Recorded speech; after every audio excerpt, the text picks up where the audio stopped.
Yeah, that's good. I love it. Okay, good morning, everyone, and welcome to our weekly board session. It's Wednesday, May 13th, 2026. It's 9 o'clock. We're in the Senator Hearing Room at 555 Court Street, Northeast in Salem. As always, we start with the Pledge of Allegiance, so if you'd please stand and join me. I pledge allegiance to the flag of the United States of America and to the republic for which it stands, one nation, under God, indivisible, with liberty and justice for all. Thank you.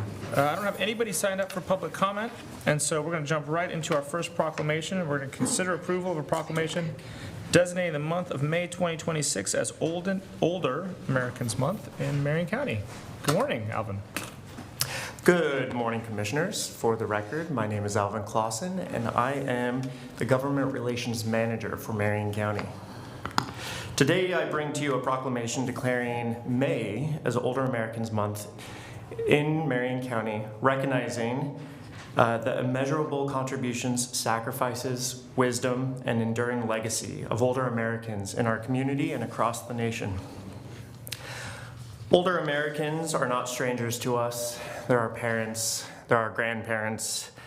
They are veterans who defended our freedoms, teachers who shaped our minds, the business owners who built our communities, the farmers who fed us, and many other Americans across this nation. They are a generation that carried this country forward through hardship, uncertainty, and change so that future generations could inherit greater opportunity and hope. As I personally reflected on this proclamation, I couldn't help but think about what this year is, the 250th anniversary of our nation. For those 2.5 centuries, generation after generation have carried the torch of American values: freedom, service, resilience, sacrifice, and community. Older Americans are the living bridge between our past and our future. They preserved the lesson of history, passed down the traditions and wisdom, and taught us what it meant to serve something greater than ourselves. Too often the word older is used in a negative connotation. It should be the exact opposite. It should be worn as a badge of honor. It represents lives filled with experience, perseverance, sacrifice, and contribution. It represents people who endured trials and tribulations and helped to build the world that we benefit from today and continue to mentor and inspire us. So today, I'm asking you to declare May as Older Americans Month in Marion County so we can pause to honor those that came before us, recognize the shoulders upon which we stand, and express our gratitude for the generations who helped our nation, our country, and our lives. So I've brought two gentlemen who served our nation here to keep a patriotic theme to the 250th anniversary of our nation. Cohen Bowles and Jarrell Gal. They served our nation, and I just wanted to honor all older Americans in our county and across the nation, and put a little veteran-specific twist on it. So, You always do. Do you gentlemen want to come up and introduce yourselves? You don't have to, but you're welcome to if you like. Oh, come on. Do I make it easier if I say you have to? Is that easier? Yeah, it would be. All right. Wasn't prepared for that. All right. Well, I won't twist your arm then. Thank you for being here. Appreciate your service and appreciate everything you've done for our community. Do you guys have any comments, thoughts? I feel older today. Might be because I have a 3-year-old that I take to school every morning.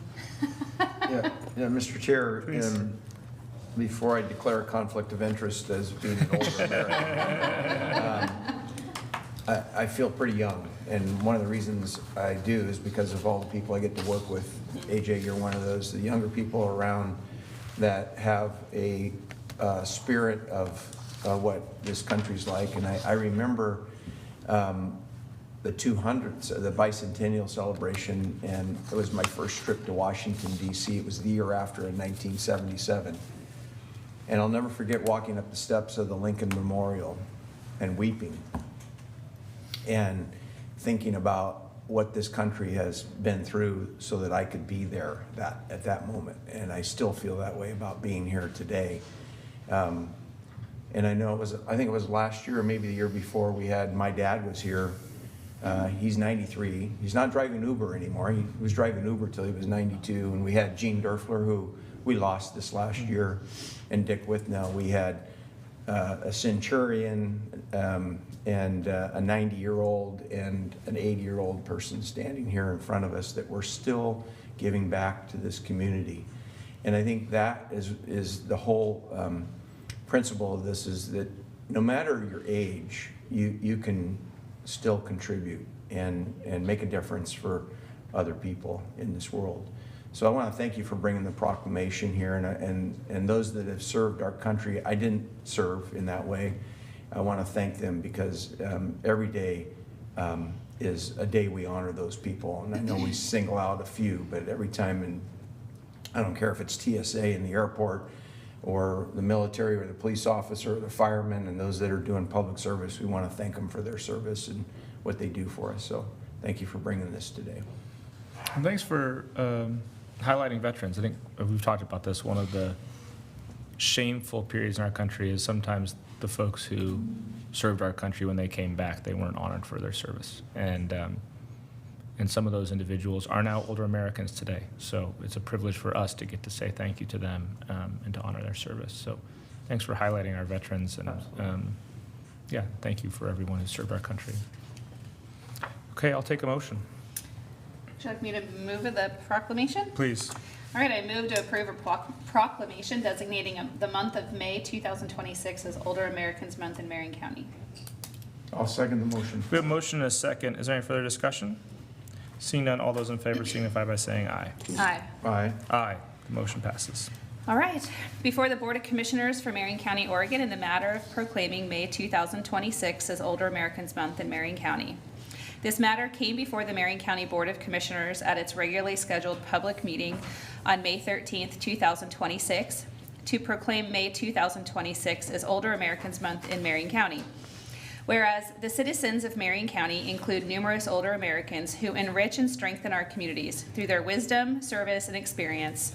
And whereas Marion County is committed to engaging and supporting older adults, their families, and caregivers, and acknowledging their many ongoing valuable contributions to society. And whereas we acknowledge the importance of taking part in activities that promote physical, mental, and emotional well-being, no matter one's age, and whereas older Americans continue to play a vital role in our economy, civic life, volunteer networks, faith communities, and families, serving as mentors, leaders, and caretakers across generations, and whereas the United States celebrates 250th anniversary of our nation's founding in 2026, we recognize that generations of older Americans have preserved and passed down the lessons, values, and stories of our past so that future generations may thrive in freedom and opportunity. And whereas Marion County can enrich the lives of older individuals in our communities by promoting home and community-based services that support independent living, involving older adults in community events and other activities, and providing opportunities for older adults to work, volunteer, learn, lead, mentor, and share their knowledge with younger generations. Now, therefore, the Marion County Board of Commissioners does hereby proclaim May 2026 as Older Americans Month in Marion County. We urge residents to take time this month to recognize older adults and the people who serve them as vital members of our community, and to celebrate the enduring legacy they continue to build for future generations. Dated at Salem, Oregon, this 13th day of May, 2026. Okay, thank you. Now, once Commissioner Cameron signs those proclamations, I'm older, I'm a little slower. we'll come down and give you one. Would you gentlemen be willing to come and take a picture with us? And anyone else in the room that feels like they're older, like, you know, there's a lieutenant in the room that for sure qualifies. Oh, dear. I'm not sure we can call people out like I think that. I can. Are you ready? Yeah.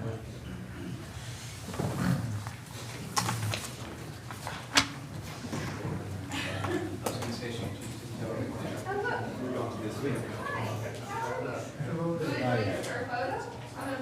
Goes by fast, though. We're doing a proclamation celebrating older American commissioners. Would you like to join us for the photo? I mean, it's still okay. It's like he's younger, he's joining us. Sure. Okay, perfect. Oh, you want to hold one of these? We're gonna stand up.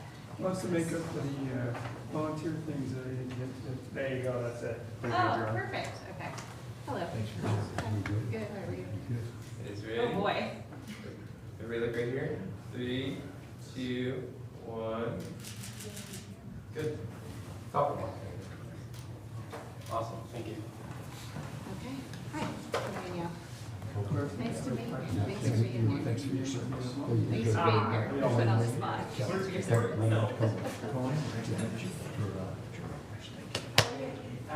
Hi. I'm good.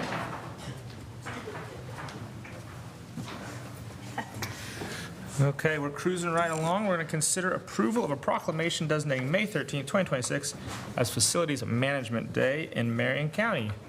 Tamara, Kevin, come on down.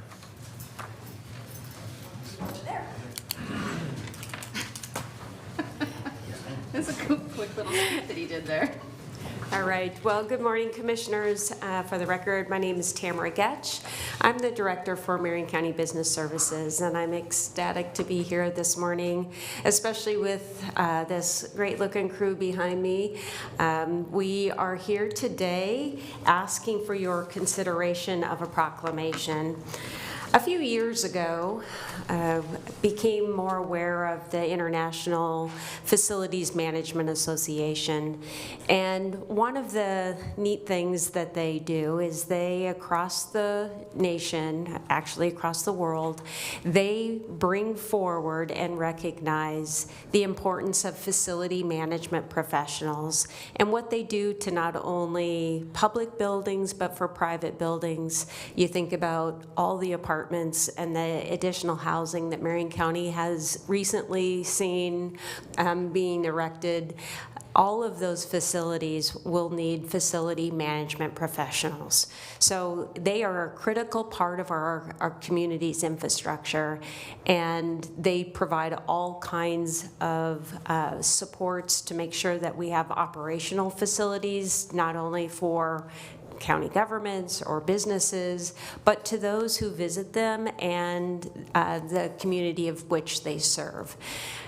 We have in Marion County, we are very fortunate to have such a great looking crew who are professional and make a difference each and every day. I'm also honored to be with Kevin Dial, our new facility manager, and I'm going to turn it over to him. Commissioners, thank you again for your time and for your consideration of this proclamation. When you think about an organization, again, you guys get to be the face, you get to be the external part of it, but no organization runs without the key players that are behind the scenes, that are here at night. You know, our custodial team, we got a brand new custodial director. Last night was his first full night on the crew, with the crew. He went home alive. It was an excellent evening. And, you know, but what they bring without really civilization is the things that we don't see. It's the behind the scenes work. It's our construction team. It's our facilities team, our maintenance team, the landscaping team. In Marion County, we have over 1 million square feet of space that we maintain and we keep coverage and going. We have almost 1 million, 100,000 acres of lands that we maintain and manage and keep the trees alive, the bushes there, the grass growing only to the right thing, the bioswales working, the really water infrastructure, the whole system is contained inside of business services. And so again, we're honored that you let us be a part of your team. You guys continue to be the face, and we'll continue to be the blood, the energy, and the muscle that makes this place move. So thank you again. I can't wait for someone to tell me how they're gonna fix the door that apparently the sheriff broke. Well, our team has the know-how to make that work again. I know exactly what's wrong with that door. It's at the top. So today, Commissioners, we ask you to consider this proclamation to recognize May 13th, not only for Marion County, but across Marion County, to celebrate the facility professionals throughout our communities. Thank you, Tamara. Commissioners, any thoughts, comments? Well, we have obviously a lot of ground to cover, as in all of you, and there's a whole, Ba-dum-bum. the whole back of the room is faces that I recognize from navigating hallways or different properties, and I just want to say thank you for always being so kind. There's not been a single one of you that I haven't literally like run into at one point, probably head down, focused into racing into a meeting after meeting, and you've always been very kind. Or come into my office and tried to fix the air, which I really appreciate. You guys do great work. And, you know, during the COVID era, we talked a lot about this team and the impact that you made to keep employees and our customers safe. And you still do that. We obviously are not on the front page of the news about it, but I'm grateful for the things that all of you do every single day to make it comfortable to be an employee here and to make it beautiful. And I think you take pride in it, and it shows, and I'm grateful for that. Yeah, this has been many years ago, Tamara, and I don't know if there's anybody even back there that I did this with. Took a night shift and cleaned the jail floors and with that machine, that ride-along machine, whatever. It's like a Zamboni. Pretty much. And then we were at the annex and we were cleaning carpets. And I remember saying, hey, if we had 2 carpet machines, couldn't we be doing twice as much work? And they said, oh yeah, we could, but we don't have 2 carpet machines. But guess what? I think they have 2 carpet machines now, hopefully. They rotate through, yes. That they can do that with. But I just want to say that it's really important behind the scenes work that we do respect it, and we do, as I used to say in the restaurant business, the dishwasher was the most important person, because if we stopped washing dishes, guess what?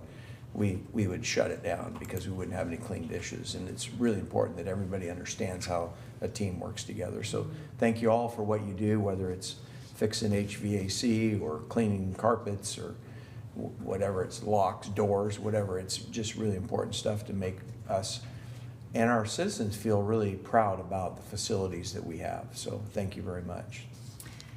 I just want to, all of a sudden your name has jumped out of my mind. The gentleman that's been working on the air in my office. Jordan. Yesterday, you probably don't know that somebody noticed this, but when I was coming into the garage, well, I'm sure you deal with HVAC, I noticed that you were wanding the lights for cobwebs. So it's more than just what you see outside, it's for sure what you see inside, and I'm grateful that that stuff never falls in my hair. Well said. Really good group. Yeah, I'll also just, this is a portion of our team. Our custodial team works later in the day and throughout the evening, and we'll be recognizing those team members later. Great. Fabulous. Okay, Commissioner Cameron, I'll take Sure. your motion. Mr. Chair, I'll move that we approve proclamation designating May 13th, 2026 as Facilities Management Day in Marion County. I second the motion. We have a motion and a second. Is there any further discussion?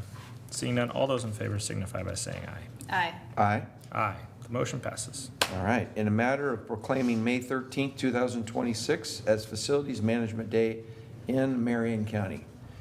This matter came before the Marion County Board of Commissioners at its regularly scheduled public meeting on May 13th, 2026. Whereas Marion County businesses rely on safe, efficient, and sustainable facilities to deliver essential services to residents, and whereas facilities management professionals play a critical role in maintaining public and privately owned buildings, infrastructure, and systems that support safety, health services, courts, and community programs, and Whereas these professionals ensure operational continuity through planning, maintenance, capital project delivery, energy management, and emergency response.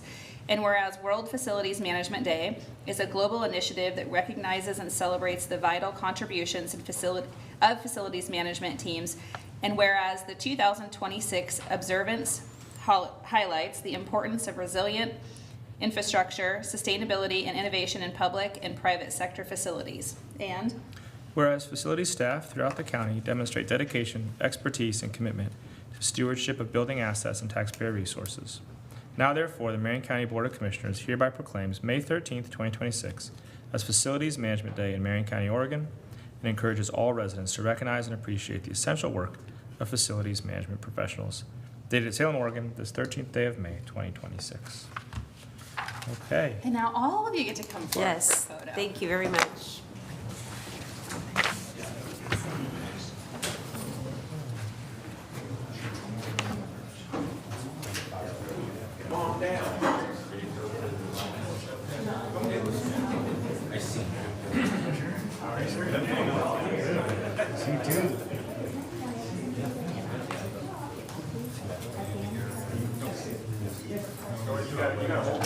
Who's in the middle and then all turn sideways?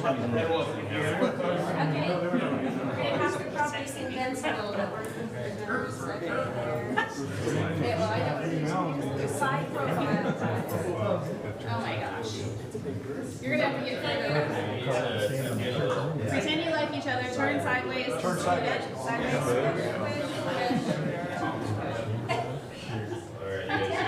Pretend you like each other. 3, 2, 1.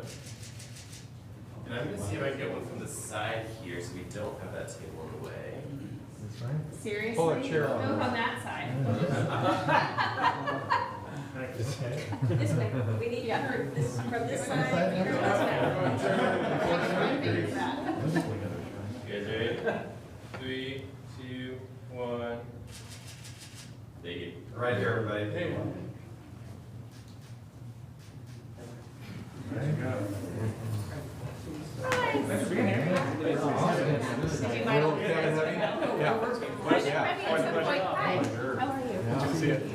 Thanks for your work. Thank you so much, sir. Good to see you. You too. Nice to be here. Thanks again. Best way to do it.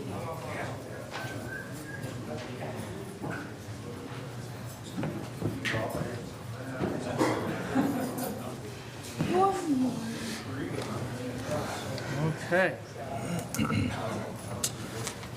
Next up, we're Can going I to make a motion to get rid of this problem? No. we're going to consider approval of a proclamation designating the week of May 10th through 16th as National Police Week in Marion County. Good morning, Commander. Good morning. There we go.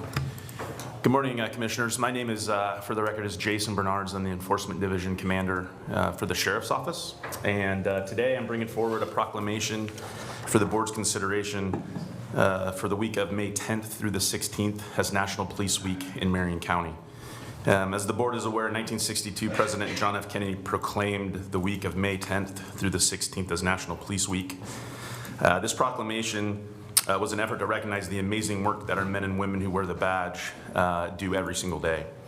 I know that the Board is very aware of the incredible work performed each day by the men and women of the Marion County Sheriff's Office, primarily the Patrol Division. I consider myself extremely fortunate to serve in a leadership role for that team. But the reality is that every single deputy that serves under the sheriff is a leader, both at work and off duty as well.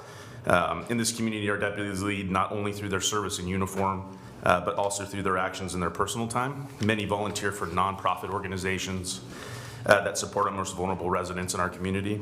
Others dedicate countless hours of coaching in youth sports and mentoring youth people in our community. Their commitment to service extends far beyond the badge and what they do when you see them in uniform. I think as a community, we often overlook the personal sacrifices our deputies make in the course of their work. The long 12-hour shifts, late night call-outs, the uncertainty of what each day that they come on duty is going to bring them, countless dangerous situations and critical incidents that they endure during a weekly shift. I also want to recognize the missed holidays, the birthdays, and family milestones that they miss, and these sacrifices deserve acknowledgement and appreciation.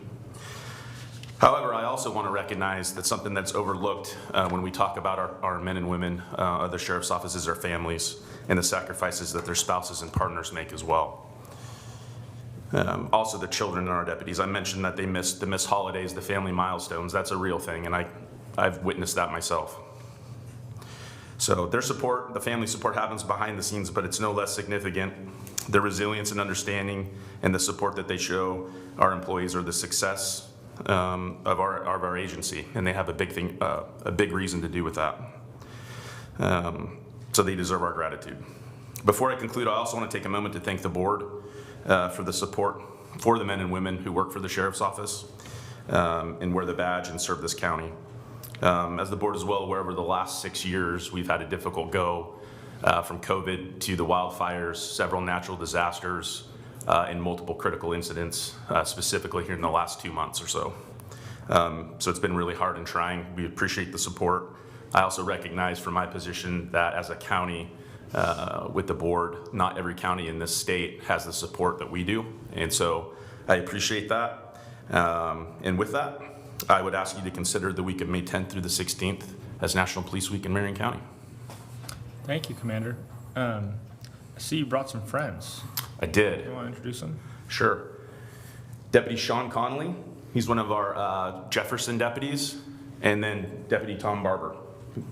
Where is Tom Barber? I was going to say, is deputy? he really a deputy? Because I feel like out where he lives, he's called something else. I'll let him share that with you. Yeah. You might be turning pink, and there's a microphone if you're going to talk. Oh, no. He's usually so chatty and subliminal. That might be in the best interest of everyone if he doesn't. Oh, jeez. And The good lieutenant. I'm not his friend. I guess. I know, you know this guy. I mean, I thought we already recognized him I mean. with the first proclamation, but we. See, I- Yeah, Lieutenant Shane Burnham. Yeah. Well, thank I'm you. with you, Shane. We're older. I got the park close. He came with me this morning, so we got the park really close, which was great. So, got that going for us. Well, I think it's great that you're here and that we get to do this every single year. For every single proclamation that we get to honor the employees of the county, it feels like a privilege to be able to say thank you from this dais on behalf of the folks that we serve in the county. And I'll say that nobody really understands, except for you and your families, what it is to do what you do. Truly, I have no idea. I know what it is to be me and the adventures that I take on and the why behind that. But each one of you and every single person that works in law enforcement, line staff, office staff, I noticed that you immediately put your eyes down when I looked past the commander. It's important for us to say thank you because we don't know the sacrifice that you and your families take to provide safety and consistency in our communities. And I wish I didn't have to live in a world where your jobs were needed. But it just seems like every day it's needed more and more, and not just in the traditional way of what law enforcement offers. Every single day I get an opportunity to see law enforcement, whether it's Marion County or another jurisdiction, interacting with vulnerable and sick populations, and your job just seems to pivot every single second of every day. And this 4 days that we get to provide you meals and maybe pop in and say thanks is by far not enough to show the real appreciation that we do have.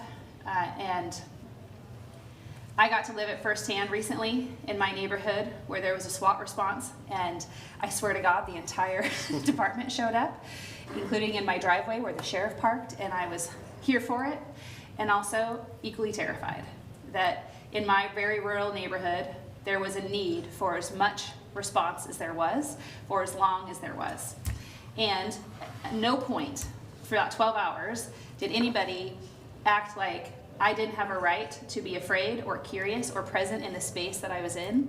And that's because you guys show up and you live in the communities that you're serving, and you acknowledge the humanness that we present in that space, even as difficult it is to be you. So thank you. Well, it just doesn't feel like enough. Well said. Mr. Cameron? Yeah, just over the years, interacting from my first ride-along with the deputy, with the sergeant at that time, he just thought I was some politician. The respect that you all show to the citizens and the way you treat our citizens up front is just I admire that. And, yeah, when you have to turn it on and do those types of things, it's always there. But I think we don't give ourselves enough credit, or you don't get enough credit for the positive things that you do in interacting with the citizens. And, we always say safety first and last, and just those interactions. So thank you is all I can say.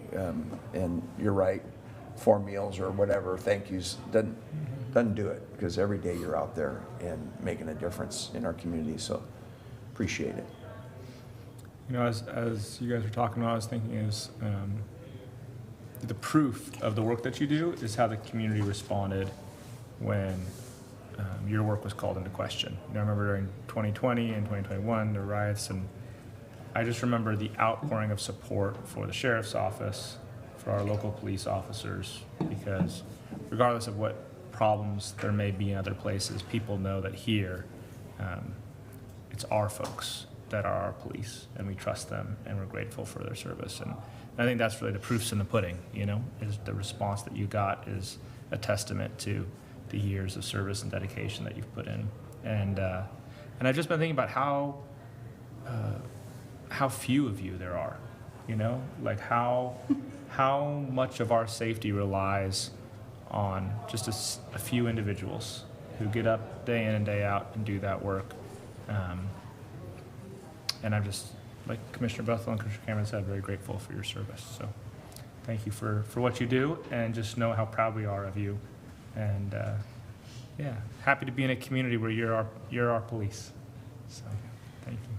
It feels like at some point we should have a slideshow that shows all the things that you do randomly, because the vision in my mind is Deputy Olson on a boat in Detroit Lake, hauling a unicorn floaty the size of a Prius across the lake to return it to a child. And that was a really important day on the lake for that child.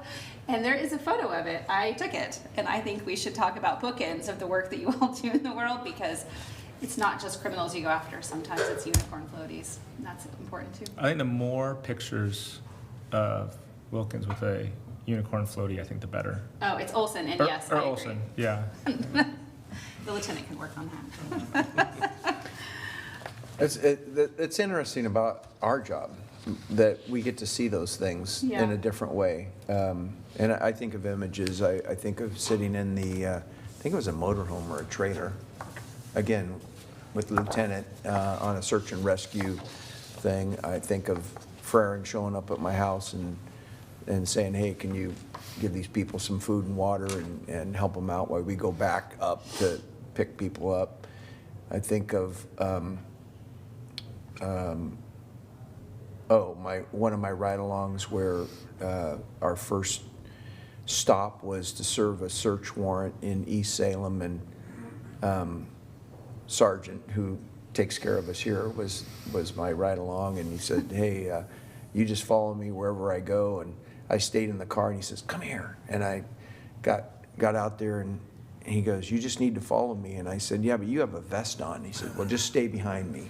They got their guns drawn. Great advice. And then another ride along with Hick'em Stickum, what I call him. He was the poop magnet. I won't use the word that they used, but we got a call. We're over on Lancaster and Center, and we got a call in Aurora for a domestic violence, and we're going 100 miles an hour up the freeway, and he goes, are you okay? And I go, I think so. And we got there, and that day, the city of Salem showed up with our mental health team to diffuse that after he had diffused that thing. So, I mean, the experiences that we get to interact with you are just few, but we get to see things that the public doesn't get to see unless they're in that situation. So I feel real privileged to be able to sit here and say, I get to experience a few of those things with you, and I have an admiration for the work that you do every day. And I'll never trade this experience for anything in the interaction that I've had with all of you and many more that are not here today. So thank you very much for your service. Okay, with that, I'll take a motion, Commissioner Bethel. All right. I move to approve a proclamation designating the week of May 10th through the 16th, 2026 as National Police Week in Marion County. I'll second the motion. We have a motion and a second. Is there any further discussion? Yeah, I do. I have one more. With you, Mr. Commander. Yeah. We did a ride-along one night, one evening, and we from his phone in a parking lot, talked down a mental health issue, and just how you interacted with that gentleman that night on the phone. I'll never forget it. And then that same day, we go to Scotts Mills, and there's two deputies, two vehicles, and we walked up to the Scotts Mills store, and this young man says, "I'm not supposed to talk to you." And This is a good story. Jason By young looks, man, you mean like a little kid? yeah, and Jason looks at him and said, "Well, why not?" He says, "Well, my dad says I'm not supposed to talk to you." And he says, "Who's your dad?" And he tells him the name. He says, "That's the guy we're looking for." And he says, Where's your dad?" And he says, "Well, he's up the street."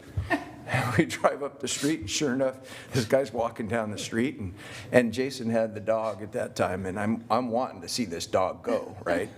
And he gets out of the vehicle, and the guy stopped, and he didn't run, so I didn't get to see the dog go. But I mean, again, Jason, thank you. How you served that young man who had the mental health issue, and how you interacted with that. I hope that kid's still okay. He told us about where his dad was.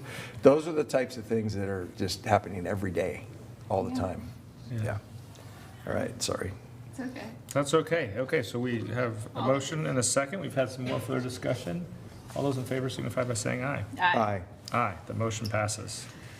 All right, before the Board of Commissioners for Marion County, Oregon, in the matter of proclaiming the week of May 10th through the 16th, 2026 as National Police Week in Marion County, a proclamation. This matter came before the Marion County Board of Commissioners at its regularly scheduled public meeting on Wednesday, May 13th, 2026, to proclaim the week of May 10th through the 16th as National Police Week. Whereas the week of May 10th through the 16th, 2026 has been declared National Police Week, and Whereas members of the law enforcement agency within Marion County play an essential role in safeguarding the rights and freedoms of our residents, and whereas it is important to all citizens that all citizens know and understand the duties, responsibilities, hazards, and sacrifices their law enforcement professionals, and that members of our sheriff's office recognize their duty to serve the people by safeguarding life and property, by protecting them against violence and disorder, and by shielding the innocent against deception and the weak against oppression. And whereas the women and men of the Marion County Sheriff's Office Enforcement Division unceasingly provide a vital public service, now therefore the Marion County Board of Commissioners, in gratitude for the dedicated public service and sacrifice of law enforcement, do hereby proclaim the week of May 10th through 16th, 2026 as National Police Week in Marion County. Dated in Salem, Oregon, this 13th day of May, 2026. Okay. photo time.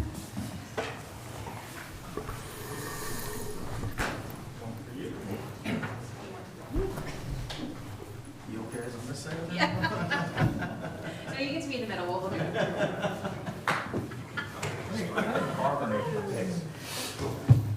You need one of those, yeah. We'll be the witness.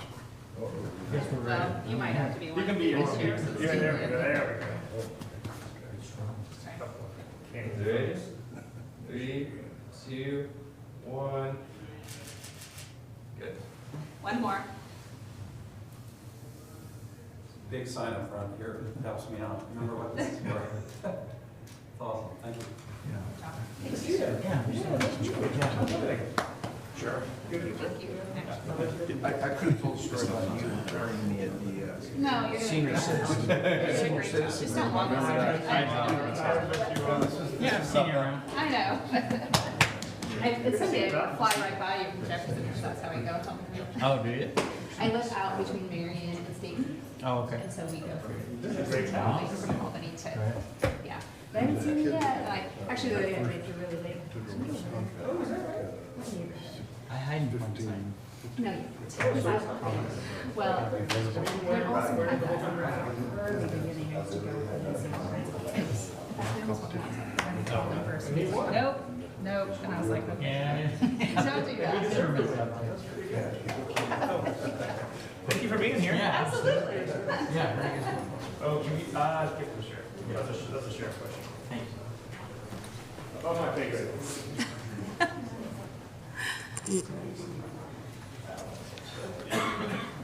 Come on down. Okay, we're going to have a presentation regarding maternal, child, and adolescent health Title V funding. Good morning, Susan. Good morning, Phil. Morning. Thank you.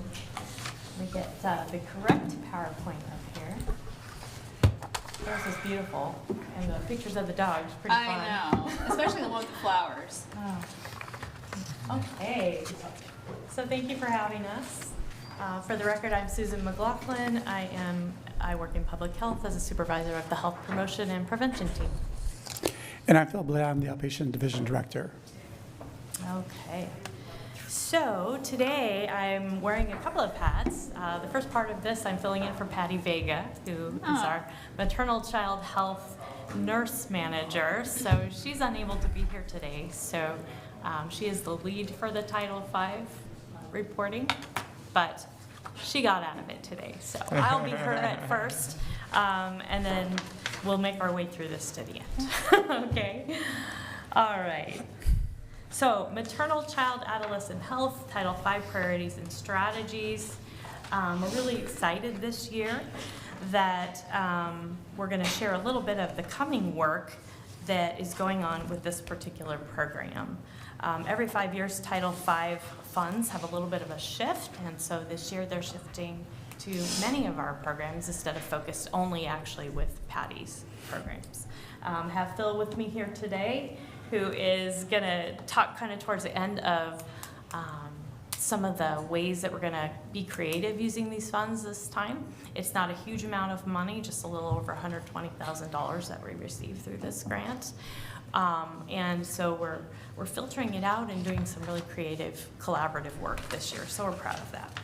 A little bit about Title V. It comes from the Maternal and Child Health Service Block Grant, which is kind of a mouthful. We call it Title V for short. It provides funds to improve the health of women, infant, children, and adolescents, which is kind of implicit in the title. Jurisdictions across Oregon, including ourselves, receive funding that comes through OHA through this block grant. So we've been privileged enough to have this grant coming to us for many, many years, certainly for the entirety of my 20 years here. And like I said, about every 5 years, we kind of change what we're doing based on the priorities that the state look at. Again, the block grant serves our populations across Marion County, focusing in on the health needs of women, infant, children, adolescents, families, children and youth with special health care needs. And they've got a nice little acronym in there, but I think it's better if we just kind of explain out who that is. With the 5-year mark, the state Title V program conducts a pretty comprehensive assessment of the health needs of Oregonian women and children. And this assessment then provides them with direction that they pass down through the jurisdictions receiving these funds.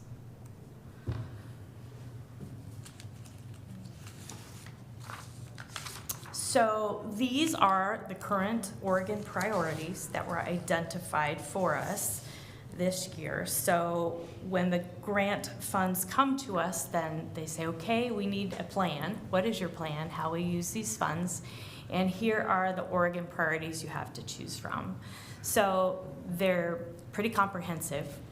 Postpartum care, focus on mental health, housing instability, food sufficiency, adolescent mental health, person and family-centered services and care, parent and caregiver supports, and safe and healthy environments. So these are very broad topics that have an awful lot of work beneath them and included in them. So those are the things that we had to choose from as a county.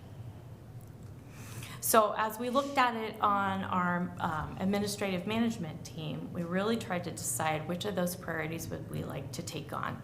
We have to do 3 of them. So again, it's a relatively small amount of money, not from my household budget, of course. That seems like a number of dollars, but for actually getting a lot of work done, it really doesn't run a program, especially when you have to divide it 3 ways.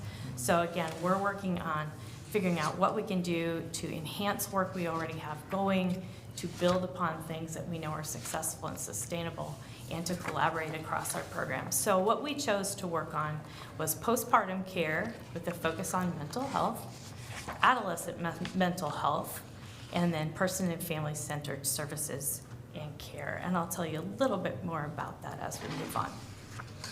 So again, this is Patty's program, specifically the early childhood nursing team and some of the things we do for our new moms and babies. So they're going to focus, so within this priority, there are strategies to pick from. Within the strategies that they have us fill out a plan with how we will meet those challenges. So they're going to strengthen care coordination and referral pathways into the early childhood nursing program. This is pretty exciting because we are going to collaborate with our ATS staff and get our nurses home visiting services kind of trained up and updated to collaborate better. It will provide training for reducing stigma and bias around pregnant women in substance use disorder programs. So again, looking at our house, her place, their place, and providing additional training to them with that focus of early childhood nursing for postpartum women and their children. Provide perinatal mental health training and participate in access to health care through our CHIP work groups. So again, trying to take services we already provide, enhance them, help them collaborate to really meet the people that need these services where they are. Adolescent mental health, this is more of my program expertise here, or it's falling under my umbrella, so a portion of this work is going to focus in on some of the adolescent mental health strategies that we have going on with our mental health promotion team and efforts. So these are the strategies, I put all 5 of them here so you could see there's a large variety of work that are strategies that we can take on. Again, this is a tiny little piece of funding, but it's really exciting that we can strengthen and enhance what we're already doing. So we have chosen from these really to look at strengthening our workforce. And by strengthening the workforce, we're looking at people who serve or work with young people already in this arena and make sure that the services that they're delivering are as youth-centered and responsive to the mental health services that our young people in this county need. So that we'll be providing some connection planning workshops for staff, providers, school administrators, basically anyone you can think of who is providing services and interacting with youth. Connection, social connection is a protective factor for our young people, the same as it is all the way through our older adults we were talking about earlier in this session today. So we want to make sure that the people who are interacting with them, whether it's their healthcare provider, someone at their school, someone at Boys and Girls Club, one of their coaches, or just another adult in their life, understand that those social connections are important and have some tools to help young people build those connections. Can I just ask a question? Because I Of think course. one of the factors that just occurred to me that seems largely missed is how we're interacting or inviting parents into this space. We talk about professionals a lot as if like they're the ones that are supposed to be navigating these adolescents and their mental health, but really it's the parents, in my opinion, who should be doing it in partnership with those adults in those systems. Mm-hmm. And I don't know if this specific grant is really limited to professionals, mm-hmm. but if it's not, I'd like to explore ways to expand access and invite parents into the space of developing their own set of tools, if you will, to navigate the spaces that might be unknown or are currently known that they're struggling with. Obviously, you're aware that we have a massive workforce shortage in mental health across all ages. And I think for youth, we are too reliant on the professionals in the world to mitigate a situation that really I believe is a parent's responsibility. So if there is a space to be creative, and if you're at the Boys and Girls Club maybe asking them to extend the invitation to parents that want to, kind of be a fly on the wall. I would be very supportive of that. Yeah, And if there's absolutely. a different pivot that you would like to do with your team and you come up with something and it requires a conversation with us, I'd like you to pursue that.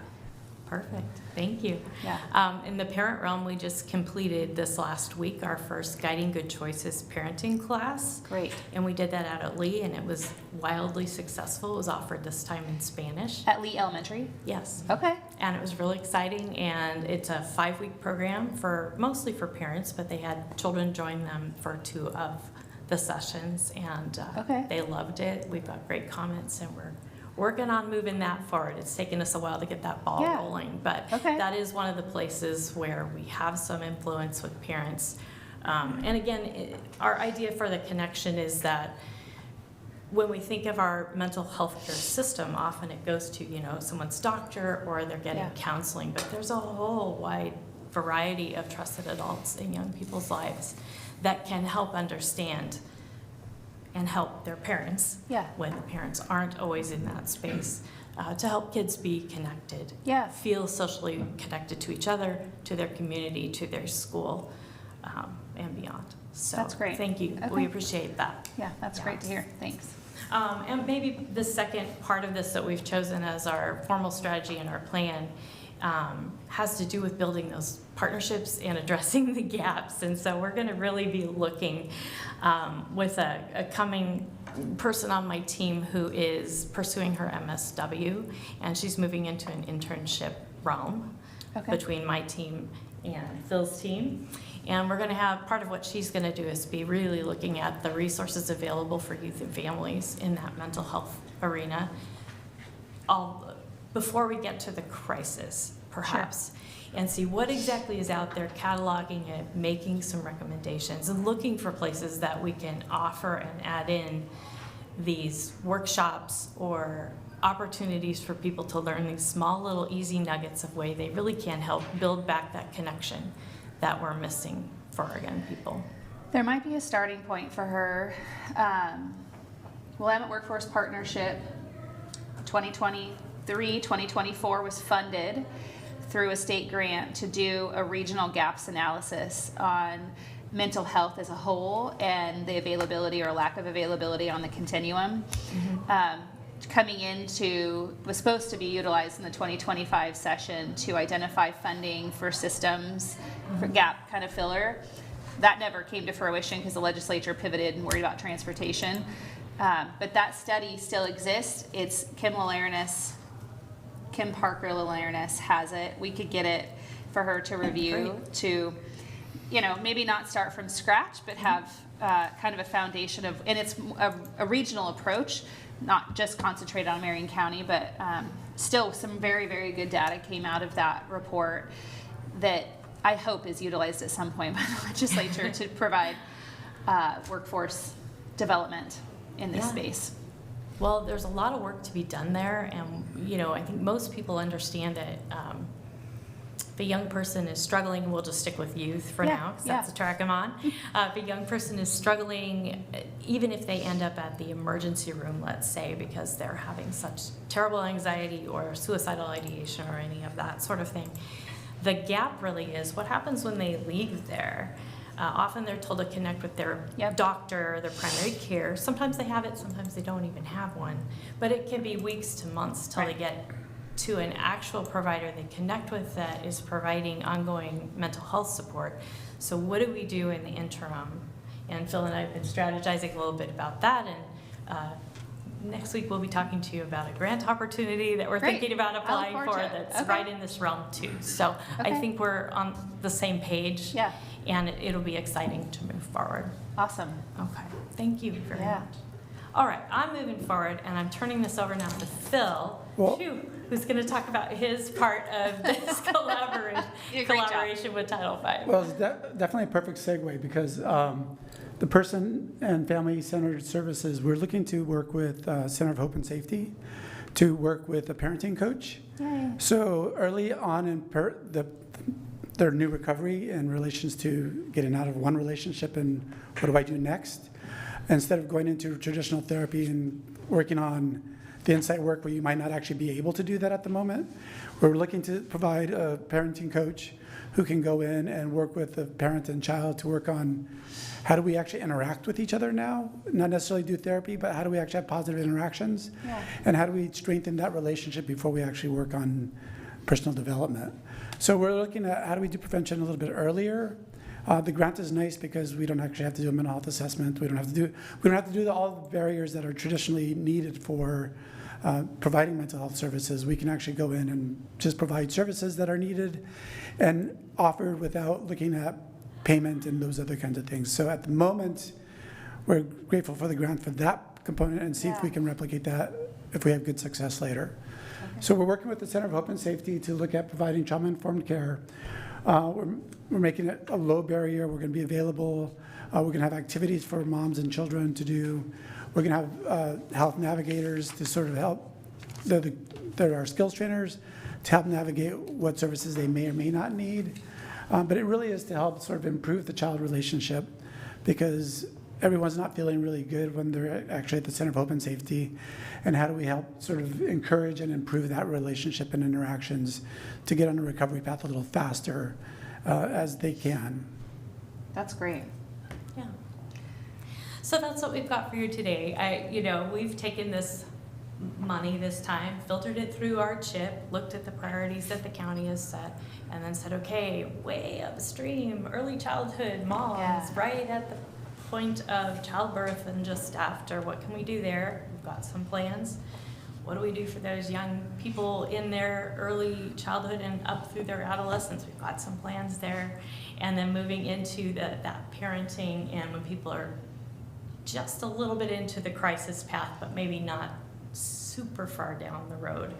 And we've got some plans there. So I think this grant is a really great example of us in health working together a little bit better, trying to get across our own systems and collaborate better across the spectrum of mental health and the lifespan.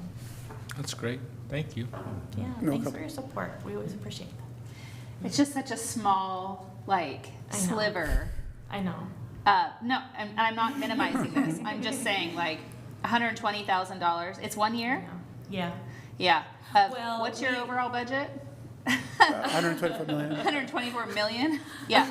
I mean, it just goes to show, I don't know what the outcome will be, but I'm here for it because I believe that we have one of the most epic teams in the state working towards that upstream, as you suggested, work, because I believe that prevention is the key to stabilization, and this is a direct example of just making a small investment, running up as fast as you can to the top, and hoping to kind of curb whatever challenges can come. But I'm really excited about the Center for Hope and Safety. Ashley's been doing some really epic work over there. Yeah. And we've met with her and her team and heard some needs, and she's been able to pivot not just with the health department but also with our crisis response team and the sheriff's office to be present, and I think that's what we're supposed to be doing. So I'm excited to see how this goes. And I was going to say, this is actually a direct relationship to that conversation that you had. So. I actually knew that, but I wasn't going to call that out. You're welcome. Anytime I can see everybody at a table and say, how do we fix this problem, I'm going to do it. But it really was because really our lead navigators spoke up. Boots on the ground, recognizing a need in a space that they didn't have a solution for, and then we convened all the smart people in the room and you guys came up with this. So I'm grateful for that whole team. It's what happens when good collaboration takes place. Yeah. Yep. Thanks for what you do and for the presentation. Well, thanks for asking us to do it. We appreciate that as well. Okay. Next up, we have an update on Marion County's response to the United States Army Corps of Engineers plan to drain Detroit Lake. We're not super supportive of their plan to drain Detroit Lake, is that right? We are not. Steve? Good morning. My name is Steve Elzinga, Marion County Council. The United States Army Corps of Engineers has proposed draining Detroit Lake to such a low level that it risks having insufficient water for municipal uses, such as firefighting and drinking water, as well as insufficient water for agricultural, recreational, and environmental uses. Such low water levels also mean that the Santiam River will have higher turbidity, which endangers water quality for everyone. As part of the Thomas R. Carper Water Resources Development Act of 2024, Congress required the Army Corps to evaluate lessons learned from turbidity problems caused by a similar draining of nearby Green Peter Lake. The Army Corps is over 4 months past the January 4th, 2026 legal deadline to complete the report. So this morning, Marion County filed a lawsuit asking the United States District Court to order the Army Corps to pause plans to drain Detroit Lake until the Army Corps completes the turbidity report required by federal law and allows informed public comments. Under the National Environmental Policy Act, 42 U.S. Code Section 4332, all federal actions significantly affecting the quality of the human environment must include a detailed statement on reasonably foreseeable environmental effects of the proposed agency action. In this case, since increased turbidity has environmental effects that are negative and Congress required a relevant turbidity report, that report will address negative effects that are reasonably foreseeable if the Army Corps proceeds with draining Detroit Lake. And based on this, the lawsuit includes 6 claims under the Federal Administrative Procedures Act that the Army Corps must complete the turbidity report required by federal law and must pause plans for draining Detroit Lake until the public has an opportunity to review the turbidity report's findings and submit fully informed comments on how the Army Corps can minimize negative impacts to downstream users. Today's lawsuit will proceed in court over the next few months, and we will provide updates from time to time. Thank you. Commissioners, any thoughts, comments, questions? Well, I think the only thing that I would add is, one, the appreciation that I have for this board being willing to take what I think is probably the most aggressive action in a space where we have not had true partnership or collaboration with an entity.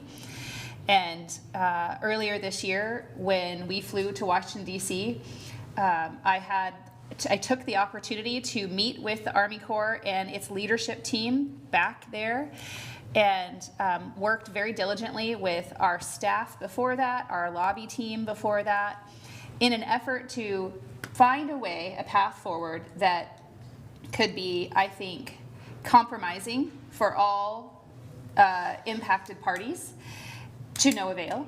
Frankly, I came away from that conversation appreciating the people for the job that they do for the federal government at the Army Corps and the politeness that they offered to me, but it was very clear that there was no interest in them following the law. There was no interest in them having a conversation in detail about the fact that they were not going to do this study and that they were not going to pursue further conversations with Congress to receive the appropriate funding to do the study, that they were choosing to not be proactive in their legal duty.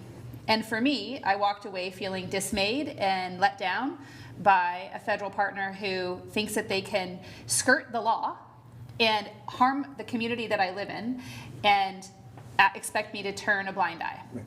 It's frustrating to me that we have to go to a court to have an outcome, because we have seen the result literally not more than 50 miles from my house of another drawdown that impacted not just multiple small communities, but hundreds of households and hundreds of farms.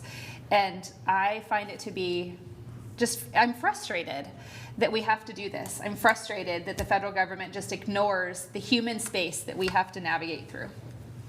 Yeah, and it was based on another agency telling them they needed to do this. It's another federal agency telling them they need to do this. So this one is not a court order Right. like what happened down there. But and you mentioned, the drinking water supply. Our residents depend on this drinking water, and even more so than down. I mean, sure, it was a disaster down there, but there's over 200,000 people that rely on this drinking water. And the Army Corps should complete this study as required by the law that Steve cited, and before moving down this path to do this. And that's all we're asking them to do, is to do the study that they were asked to do to protect the drinking water of our residents downstream. So And the risk is real.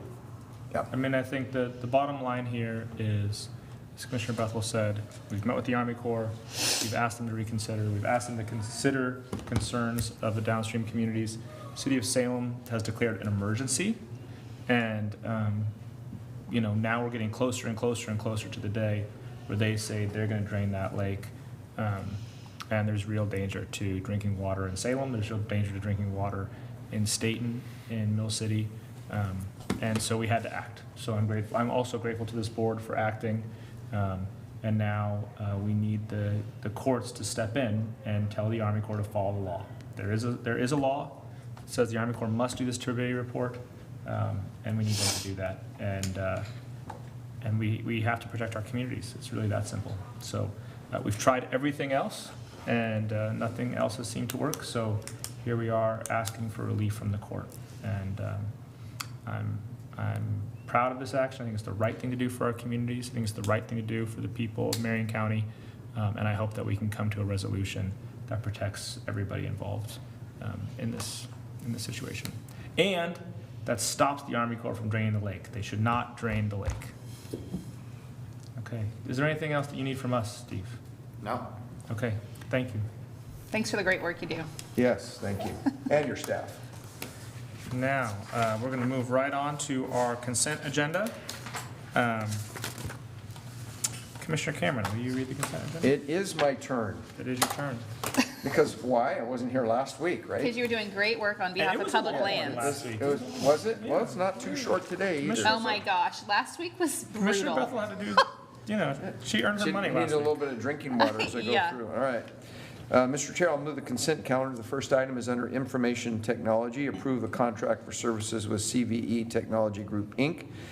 in the not-to-exceed amount of $233,047.22 to implement the capital improvement project for Wi-Fi inside the secure perimeter at the Marion County Jail through September 30th, 2026.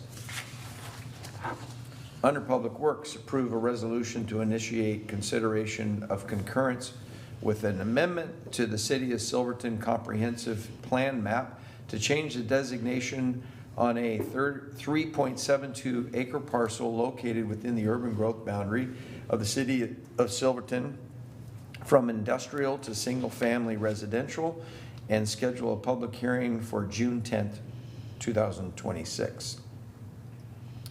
Also under Public Works, approve the contamination reduction reimbursement funding amendment to amend the existing incoming funds primary funding agreement with Circular Action Alliance Oregon LLC to allow for the reimbursement of funds for contamination reduction activities.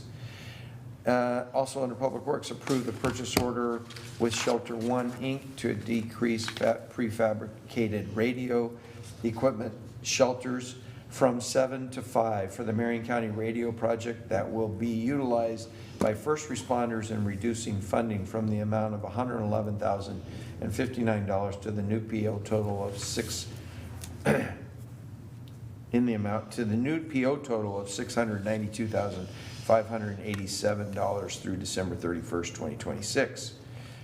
And also under Public Works, approve an incoming funds supplemental project agreement with the Oregon Department of Transportation in the amount of $572,635, of which the estimated $544,003.25 will utilize federal all roads transportation safety funding, and an estimated $28,631.75 will utilize county funding for the design and installation of traffic safety enhancements along the Howe Prairie Road corridor between Oregon Route 99E and Oregon Route 214 through August 1st to 2036.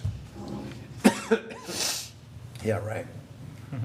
I second the motion. Wait, there's one more. He's got one more. Okay. Right? He looked at me like I was. No, I was thinking a drink of water.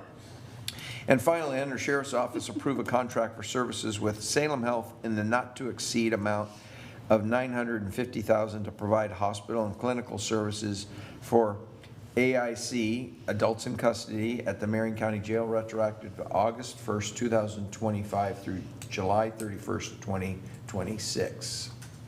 Now, I second the motion. We have a motion and a second. Is there any further discussion? Seeing none, all those in favor signify by saying aye. Aye. aye. Aye, the motion passes. Okay, and now we are going to open a public hearing on, to consider the 2026-2030 Community Development Block Grant and Home Consolidated Plan and 26-27 Annual Action Plan. Good morning, Steve. Good morning, Commissioners. Steve Dickey with Marion County Community and Economic Development. Today, we bring to you the culmination of a little over a year's worth of work when you consider the start of developing an RFP to bring on a consultant team for the development of our 5-year consolidated plan. Under the U.S. Housing and Urban Development Program, where we receive Community Development Block Grant or CDBG funds, and the home investment partnerships, agencies that are declared to be entitlement areas, which Marion County is, are required to develop a 5-year plan once every 5 years to set policy level guidance on how they will utilize the funding that they receive on an annual basis. That document also includes the first year's annual action plan of that 5-year period. So this process that we have gone through over the past year includes the development of the consolidated plan, which involved significant public outreach, opportunities to hear from members of the public, local governments, local private not-for-profits and organizations as far as what the needs are in our community. As we went through that process, we also opened up our annual application cycle for requests for funding from CDBG and Home, and that was conducted through last fall, and earlier this year went through a series of meetings to consider the applications that were received and ultimately selected projects that will be receiving funding through these programs.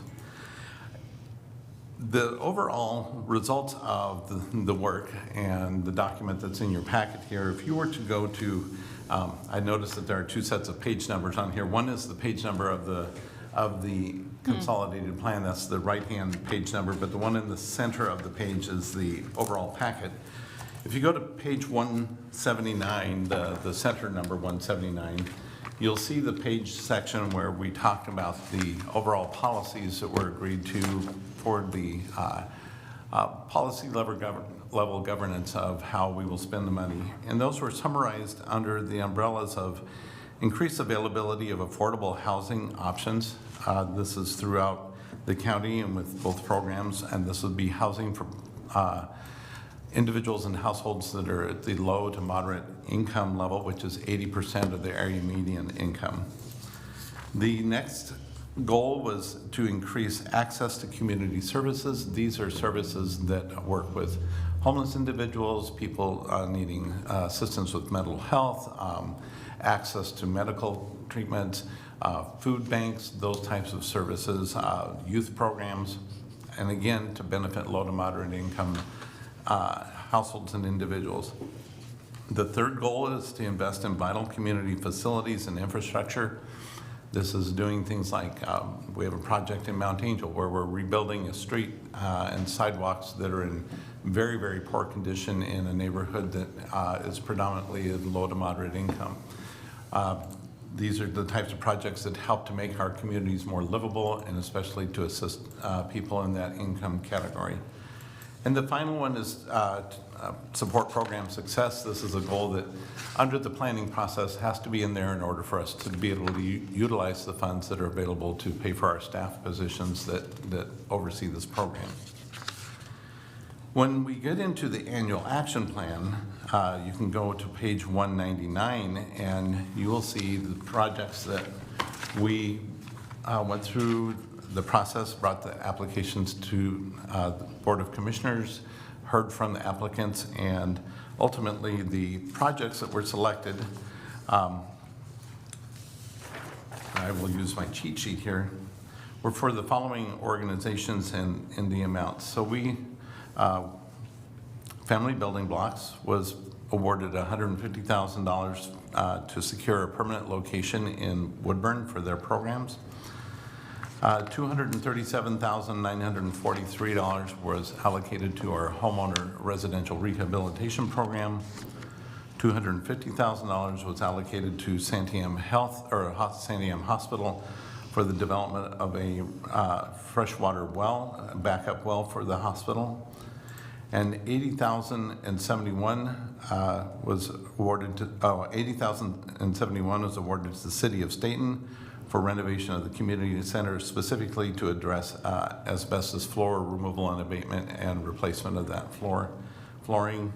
And then $250,000 was awarded to City of Woodburn for the completion of their community center project for the acquisition of fixtures and equipment for that project.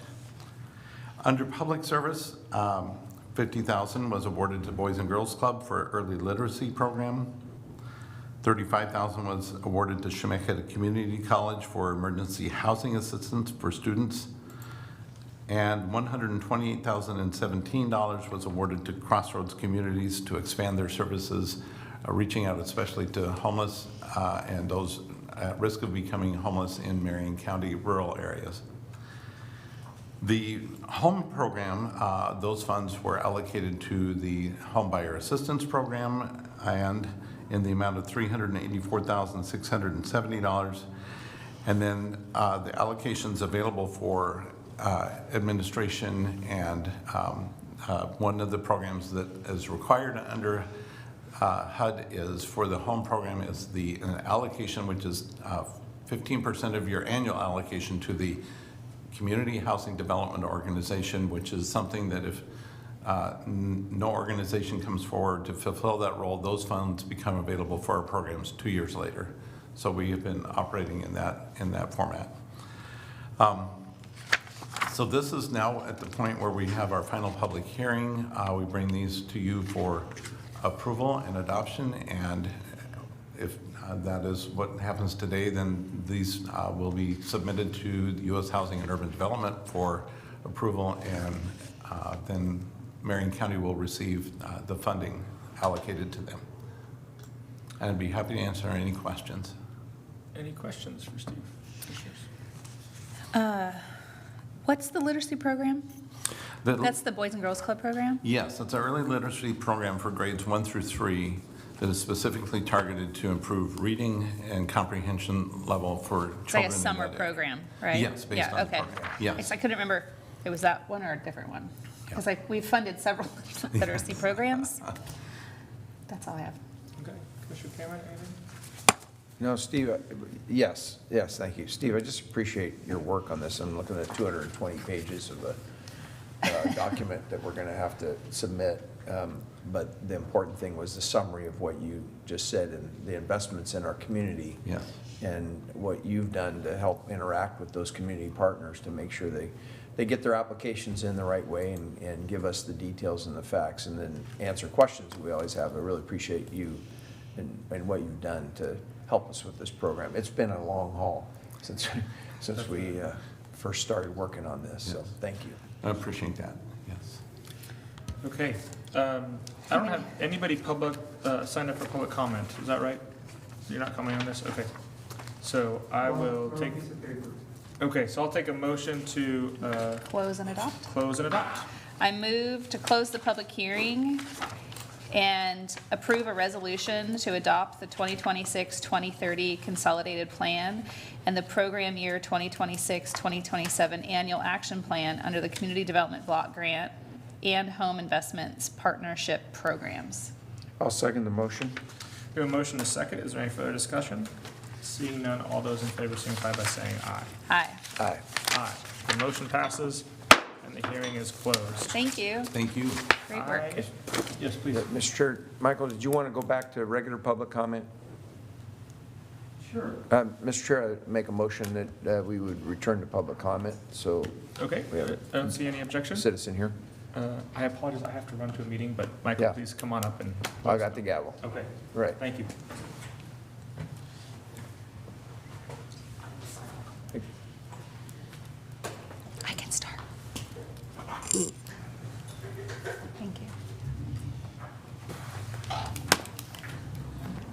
Good morning. Yes, nice to be here again.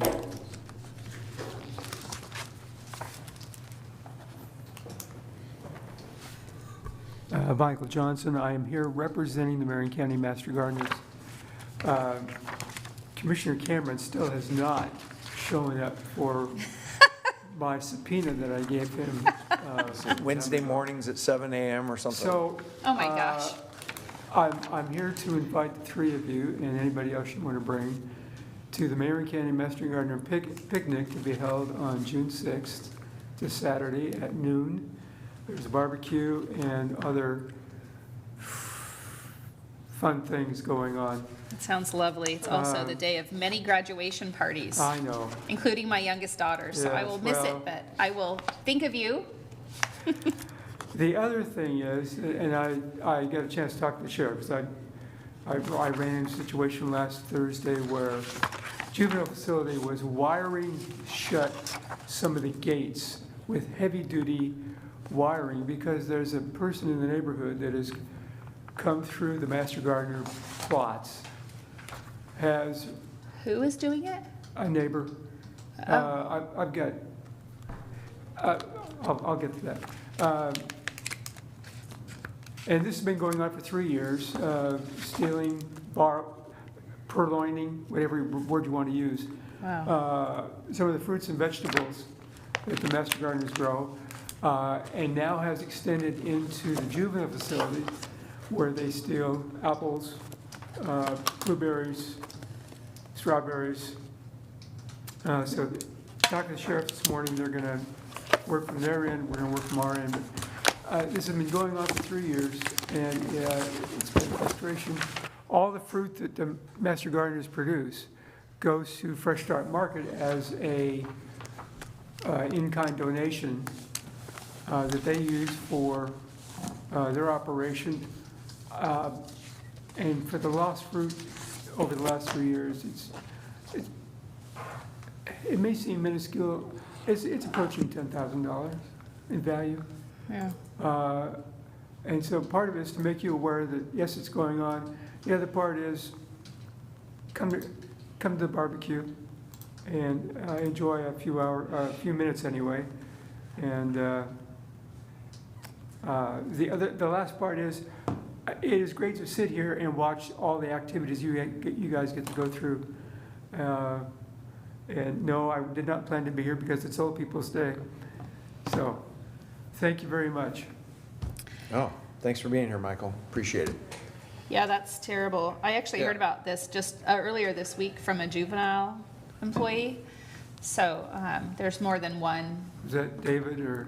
No, but there's some wheels in motion, not just from the sheriff's office. So Okay. The question I have, and I think this is a question I've asked them to look into, is the orchard is Marion County property, and we loan it to the Master Gardeners. And the fences along the way, if we've never provided them with permission to be on our property, they're essentially trespassing. As a school board member, I had to deal with houses that would like cut fences, like gates into their fence and then access public property. Yeah. And I don't want to be like a stickler about what you know, kind of like what we did at the park over in East Salem. I just think we need to do an evaluation, a thoughtful evaluation of the property and make sure that we're protecting the asset for the intention it's for. Yeah. So I appreciate you coming down and sharing. There is the fence along the east side of the property is in various stages of wood, chain link, holes. Partners, probably the property owners have installed those fences. I think after the first instance of theft 3 years ago, the property did get posted in such a way, it makes it clear that, yes, you get access, but this is not a Public I garden. forget the exact words, but it's posted, No trespassing. something like that. Yeah, it says no trespassing. Like there's several signs all throughout the property because it's so open. Anyway, it's a question that's been posed to facilities to review whether or not we have kind of set ourselves up for failure with just allowing people to access. There's a walking path back there, like a bark walking path that employees of the health department and juvenile utilize. And so maybe there's a vision in someone's mind that it's not just, it might be something else. But you have been heard. Yeah. And we will do whatever we can to figure it out. Master gardeners, fun, come, walk, enjoy, sit, Yeah. smell the flowers, all that. Don't touch. And before I adjourn, I want to say I got some fresh strawberries last night at Easy Orchards at Zelensky's place, and they are really good. I got mine at Cafe 22 on Friday, and I agree. Yes. Strawberry season. Strawberries. Michael, thank you. I'm glad we could go back to public testimony for you. Yeah. All right, appreciate it. Thank you very much. And you ready? Yes. All right, we're adjourned.